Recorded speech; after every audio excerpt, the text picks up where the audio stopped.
General Hospital spoilers teasing that Jack Brennan will point to a clue about the mastermind behind the fake nurse attack on Sonny Corinthos, and, shockingly, the culprit is someone from Sonny's own family. Recent whispers in Port Charles suggest that Morgan Corinthos, long presumed dead in a car explosion, is very much alive and has been operating under the sway of dark forces.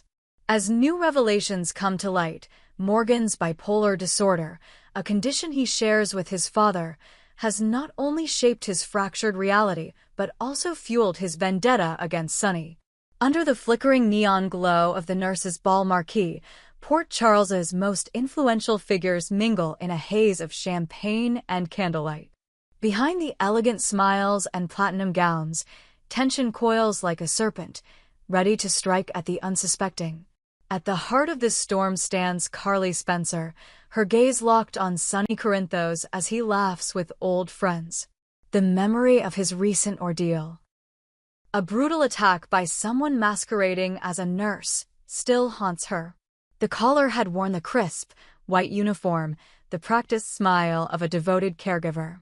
But the attack was anything but comforting, a syringe thrust toward Sonny's neck, the blade hidden beneath sterile gloves. Carly's scream had pierced the hospital hallway, and the assailant had vanished before anyone could intervene. In the days that followed, Sonny's strength wavered. Despite his reputation as Port Charles's unflinching mob boss, he was vulnerable beneath his tailored suits and steely facade. Carly, ever vigilant, sensed that this strike was only the beginning. Each breath Sonny drew seemed laced with the threat of unseen daggers. Late-night walks to clear his mind became treacherous solitary treks through darkened corridors. Carly, refusing to be separated from him, camped outside his penthouse loft in a neon-lit fold-away chair, her eyes never closing fully for fear of missing the slightest sound. Yet, even she could not protect him from the murky depths of his own psyche. Sonny's dreams, once populated by the voices of fallen associates and childhood fears, now contained brief, piercing visions of his son Morgan, alive and accusing. Morgan's face, twisted in guilt and rage, haunted Sonny's waking hours. The older man shook these nightmares off as residual trauma from his son's presumed death in the fiery crash that destroyed Morgan's car years earlier, a crash that also gravely injured Michael Corinthos, leaving him disfigured and scarred, both physically and emotionally. But the visions grew sharper, more insistent, sending Sonny's heart racing even when he lay in bed with Carly at his side. Carly's investigation had reached a frustrating impasse. The security tapes from the hospital showed only a figure in scrubs, the face obscured by mask and surgical cap. The perpetrators left no fingerprints, no DNA. The one clue was a distinctive insignia on the sleeve of the nurse's uniform, a stylized JS that neither Carly nor the Peace PD recognized.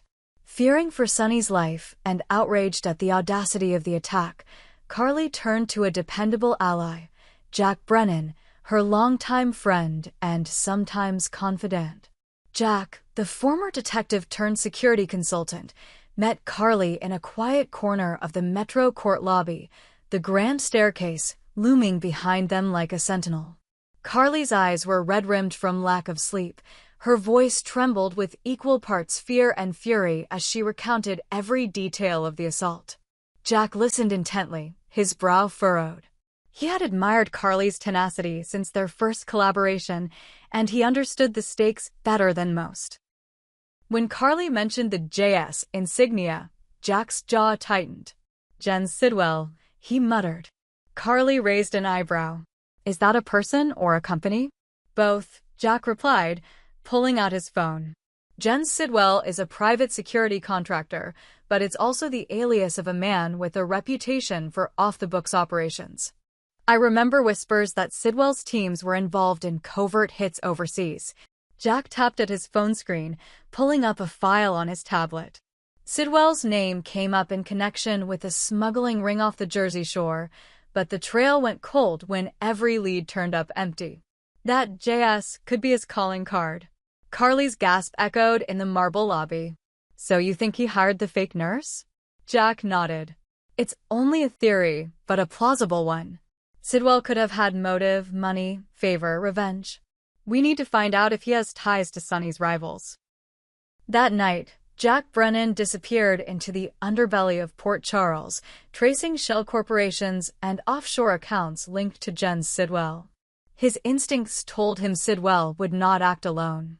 Whoever commissioned Sidwell's involvement would remain in the shadows until the trail led to an encrypted server in Eastern Europe. Meanwhile, deep within the labyrinthine corridors of the Metro Court Hospital, Dr. Britt Westbourne reviewed Sonny's latest scans. She frowned at the chart, minor contusions from the injection, but nothing fatal. She knew Carly wouldn't leave matters to chance. When Britt mentioned Carly's plan to press for more security cameras and restrict hospital access, Carly bristled. They already see everything, Carly whispered fiercely. We need to catch this person before they strike again. Dr. Westbourne placed a gentle hand on Carly's arm.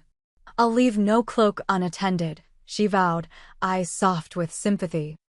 As Carly slept fitfully on the guest cot in Sonny's loft, a space once reserved for his most trusted allies, Sonny sat at the edge of the balcony, staring out at the glittering skyline. His breaths were shallow, his posture rigid with the knowledge that whatever had happened in that hospital room was more than a random attempt on his life. Someone had the audacity to dress in the uniform of care and compassion, to breach the sanctity of healing itself. That choice spoke volumes of the attacker's contempt, a reminder that Sonny's empire was built on fear, and fear could be wielded as a weapon even by the innocent facade of a nurse. Compounding Sonny's distress was the resurgence of memories from that terrible night on the highway. The wreckage of Morgan's car, its twisted steel and shattered glass, had been seared into Sonny's mind. Police had declared Morgan dead at the scene, but the boy's body had never been positively identified. Rumors trickled out. A body pulled from the flames, misidentification, an unclaimed corpse. Sonny had buried his doubts, focusing on Michael's recovery.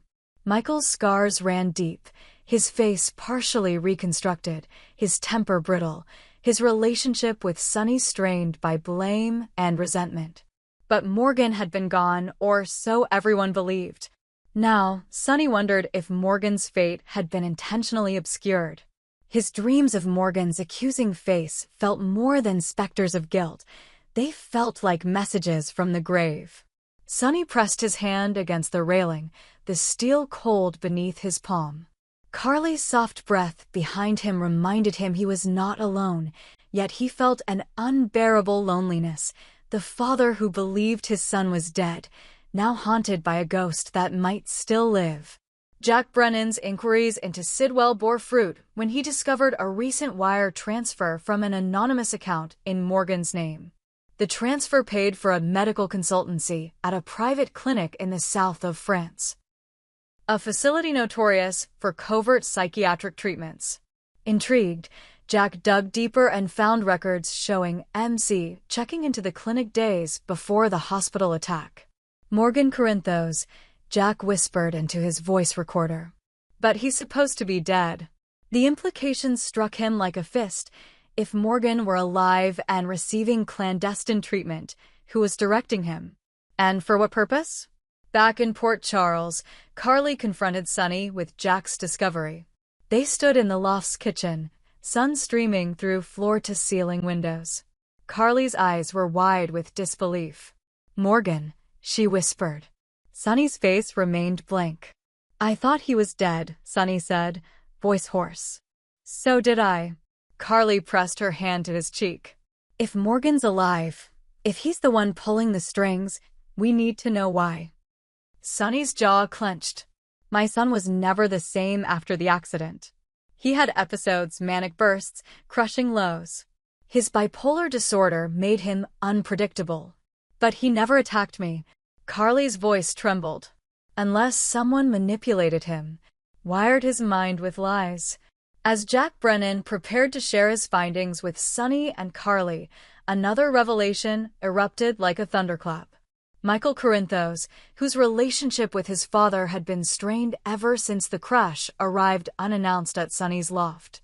His face was drawn with pain, both physical and emotional. He revealed that he, too, had received mysterious therapy sessions, instructed by a voice he recognized, Morgan's. Michael's treatment records, obtained surreptitiously, hinted at hypnosis and psychological conditioning. Someone had used Morgan's name as a front for brainwashing protocols, turning Michael's fractured mental state into a weapon.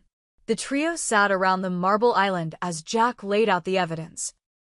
Funds in Morgan's name, therapy sessions, the involvement of a shadowy figure named Jen Sidwell, and now the clinic's records showing sessions for MC, leaning heavily on suggestibility and untraceable triggers.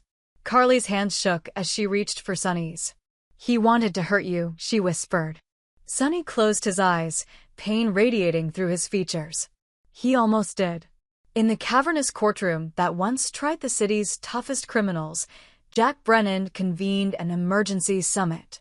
Detective Nathan West called in specialists from the Peace PD's cybercrime unit. Dr. Britt Westbourne provided medical testimony on the nature of the fake nurse's attack and the psychological markers of coercion. Carly Spencer sat beside Sonny, her hand clenched in his. Michael, perched on the edge of his seat, barely concealed his trembling fists. Jack addressed the assembled team. "We have proof that Morgan Corinthos is alive. The man believed to be dead for years is at the center of a scheme to frame Jen Sidwell as the culprit behind the attack, a scheme designed to keep Sonny off balance and to sow distrust within this family. But Sidwell is merely a figurehead. The real mastermind is Morgan himself." A low murmur rippled through the room. Sonny's chest tightened, Carly's eyes filled with tears. Michael's face turned ashen. Jack continued, "Morgan suffers from bipolar disorder. In the aftermath of the crash that allegedly killed him, he underwent experimental treatments at a clandestine clinic in France. Those treatments weren't designed to heal, they were designed to control. Hypnotic suggestion, neurofeedback, targeted drug regimens, all to amplify his darkest impulses. And the car explosion that nearly killed Michael? Morgan orchestrated that too." Gasps echoed off the high ceilings. Carly jumped to her feet. "He tried to kill Michael?" she cried. Jack nodded. "He aimed to kill both of you." The explosion at Sonny's loft was meant to eliminate Sonny, but only Michael was in the apartment that night. Michael barely made it out alive, and his burns were a testament to his survival. When the doctors said the second body couldn't be identified, Morgan made sure of it. He wanted the world to think he was dead. Michael rose, voice trembling with anger. "He knew how much I hated him. All those years I blamed Sonny for not saving Morgan. And now he masks his revenge under the guise of therapy." His rant drew stunned silence. Sonny stepped forward, voice low and controlled. "My boy, he never stopped hurting." As the room spun with betrayal and grief, Jack unveiled the final piece of evidence, a recording extracted from the clinic's encrypted server. The playback crackled as the hypnotist's voice, cold and clinical, guided Morgan through a ritual of hate. "Your father is the enemy," the voice intoned. "You must remove him. Only then will you be free." As Morgan's subdued voice repeated the mantra, the assembled mourned the boy they once knew, the son they lost, and the man he had become. With heavy hearts, Sonny, Carly, Michael, and Jack left the courtroom. Outside, Port Charles's spring air felt harsh against their skin. Sonny's tailored suit felt constricting. Carly's shoes seemed too stiff. Michael clutched Sonny's arm. "What now?" he asked. Sonny looked down at his son, the boy who had survived only to be manipulated by his own brother. "We save Morgan," Sonny said, voice firm despite the tremor beneath it, "before he destroys himself." Days later, the Corinthos estate buzzed with a different energy. Under intense pressure, Jen Sidwell had confessed to his involvement in hiring the fake nurse, but insisted he was a pawn, hired by an unknown client who supplied the code name Jason. Sidwell's detained lieutenant revealed that the payment came in a name Morgan Corinthos, a ghost on paper, a phantom on the street. The psychic web began to unravel, tracing back to the clandestine clinic. Dr. Britt Westbourne assembled a medical team to travel to France with Michael and Jack Brennan. Carly and Sonny remained in Port Charles to shore up their family's business interests and to prepare for Morgan's return. Michael, despite his scars, felt a fierce determination. The trip was fraught with danger. Operatives loyal to Morgan lurked in the shadows, intent on silencing anyone who dared expose the clinic's dark agenda. At the clinic's remote chateau, perched on a rocky cliff above the Mediterranean, luxury masked the decay within. Marble floors gleamed under chandeliers, while hidden in the catacombs below, machines hummed with disturbing purpose. Michael stepped into the labyrinthine corridors, guided by Jack's flashlight.